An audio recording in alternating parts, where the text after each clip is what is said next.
اللہ ارشاد فرما رہا ہے قُلْ لَا أَسْأَلُكُمْ عَلَيْهِ أَجْرًا، پیارے محبوب ذرا ان غلاموں سے کہہ دو کہ ہم آپ سے کسی قسم کا کوئی اجر، اسألکم سوال نہیں کرتے، علیہ اجرا اس بات پر اجر میں کوئی سوال نہیں کرتے کہ میں نے آپ کو ایمان دیا، بھئی ایمان نبی پاک کے صدقے آیا نہیں، ایمان آپ کو مجھے کیسے ملا؟ حضور کے صدقے ملا۔ اللہ کہتا ہے محبوب ذرا ان سے کہو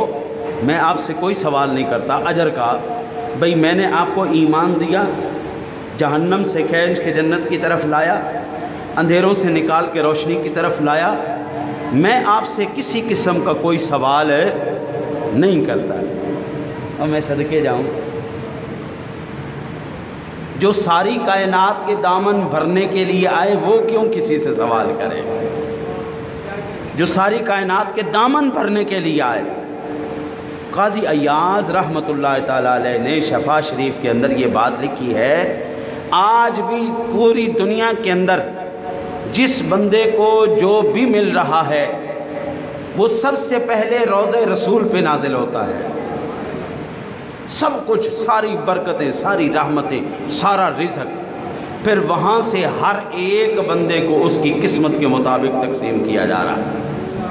آج بھی سن 2021 کے اندر آئے ہے میرے امام فرماتے ہیں منگتے تو ہیں منگتے کوئی شاہوں میں دکھا دو، منگتے تو ہیں منگتے کوئی شاہوں میں دکھا دو،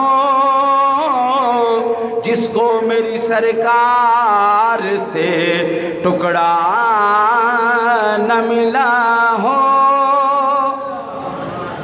اعلیٰ حضرت فرماتے یہ بادشاہوں سے پوچھو نا، بادشاہوں سے پوچھو کیا تمہیں در رسول کی خیرات نہیں ملی؟